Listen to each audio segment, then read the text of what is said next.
Hello, welcome back to Car Construction. I'm Larry, the cable guy. I really wish we had an HR department. Yeah, really. We do. It's out behind the shed. Yeah, it'd be so cool for me to be the one filing the complaint for once, because, I sell guns and gun accessories. hello, I'm Larry, he's Billy, and this is Carter's Country. Today we're going to do another in our series of basics on gun cleaning. We've done one on a 1911. This particular gun is a Sig 320, although you may not recognize it because it's had a few upgrades, I've been told.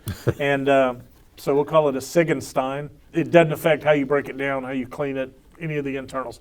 So we're going to turn it over to Billy here and let him kind of walk through cleaning a polymer frame striker-fired pistol. Okay, And, great. Billy? All right, as always, we want to start out with being sure the gun is completely safe and unloaded with ammo. So I would simply rack the slide back, lock the slide. If you had a magazine gun, you would take the magazine out at that point in time. And then you would visually look inside the chamber, be sure there's nothing inside the chamber whatsoever. And so once you actually ascertain that, then we would go back and start the takedown process. Let's go ahead and dive into the Sigenstein real quick like here and take it apart, okay? First thing, we've already checked to be sure the gun is completely unloaded and safe at this point. We're going to actually roll this actual takedown lever to the 7 o'clock position and then slide the slide off the gun, off the frame itself. Okay, you see where the lever is right now, and that's how far you got to get it, right to there. Okay, then you'll turn back up and you pull it up, you'll release the pressure on the slide, then let your slide release lever go. You'll pull everything off the front just like this. So there's your basic frame. This you would push in on the on the actual guide rod spring assembly and pull it out. And then the barrel you'll push in and then back out. A little bit simpler than the 1911 there, in that there's no bushing to contend with, and that step's a little bit,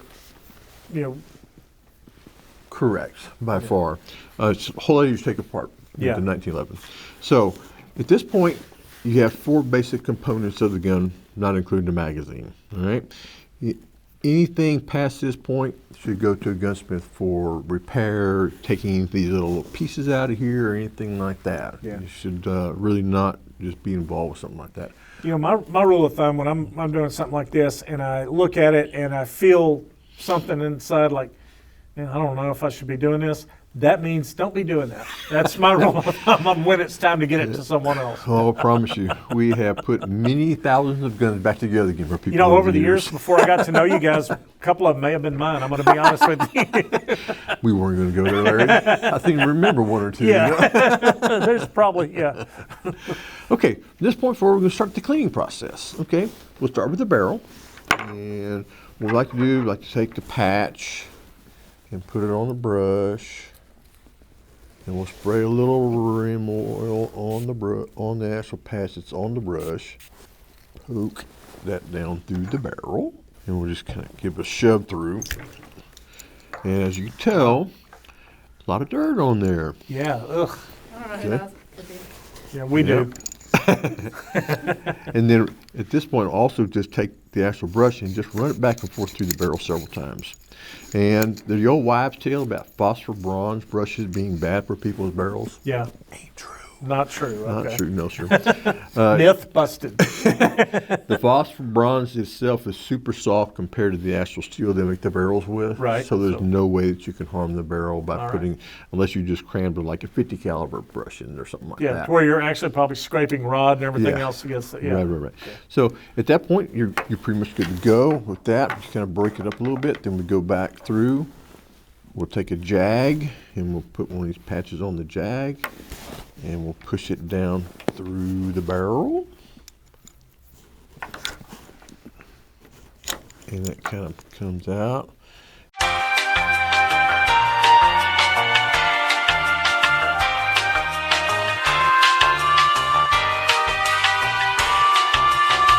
Then we'll take one more patch and considering we don't know how long the guns will be sitting up, maybe sitting up for a while or whatever, I always try to put some rim oil on a patch and run it down through the barrel That way, there's some lubrication inside the barrel and keeps from rusting along the way. Makes a lot of sense.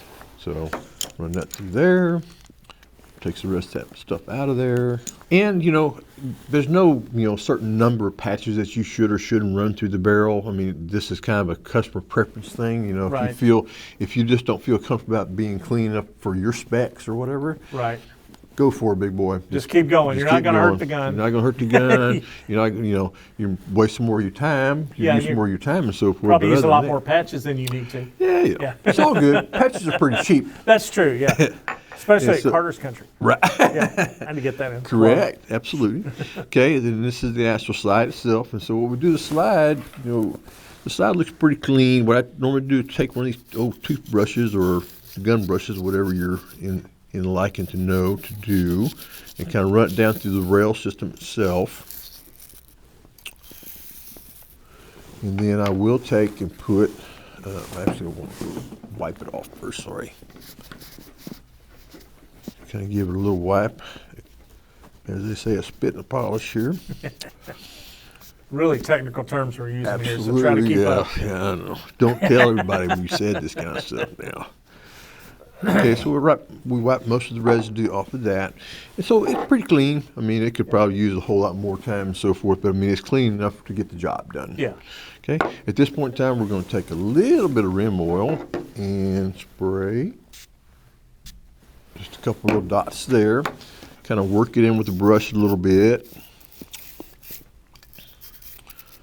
There again, your slide rail stops is what your slide rail slots is what you're really concerned with here. So we've got lubrication inside there now, and also something people don't always do is put the actual gun grease in there. Right.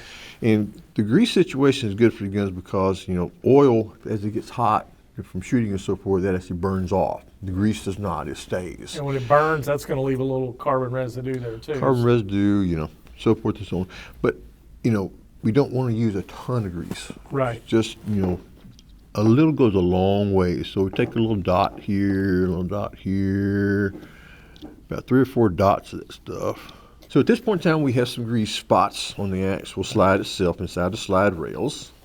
And one point I just want to interject real quick there, and this is a good idea overall, but it's something very specific to SIG. If you use oils or grease that aren't specifically made for guns, with SIG it can void your warranty. Absolutely. And the point of that is it isn't just them, you know, being difficult. If you use, let's say, WD-40 or something that's not intended for firearms, it can end up collecting dirt, sand, grit. It can really gum up the works and cause some problems with your gun that oils and greases and things like that made specifically for guns won't do. So that's why it's important, whether it's a SIG or not, use products made specifically for guns on your gun. Right. No baby oil. Right, yeah. This is the frame itself. There's not really a whole lot you can do with the frame. You have 4 contact points with what the actual slide rides on. This, and this. Maybe give them a little bit of a wipe down. Those things kind of wipe down may give a little tad bit of rim oil on those spots. And we've already put the actual Pro Gold grease on the inside of the rail, so you probably don't need to worry with that. It will distribute itself once we put the slide back on. Get the excess wiped off. Like I said, there's really not a whole lot there to work with. I mean, everything typically stays pretty clean inside there. And as far as reassembly process, we're going to start with the slide, and then we're going to slide the barrel back in place. Just go straight forward. Everything kind of falls into place. Don't need to have a hammer. Yeah. If you have to have a hammer, something's wrong. Yeah, if you're having to force it, stop. Yeah, stop right there. You've got a flat spot on the bottom side of this barrel right there. Okay, so you'll put the spring in. Here again, don't point it at your friends or anything like that. And you'll simply start the thick part there, and then push straight in. And it should be kind of a straight line across there. It should be parallel to the slide. there. Parallel So, to the slide. okay. That's what I meant to say. Yeah, that's why I'm here. Yes, sir.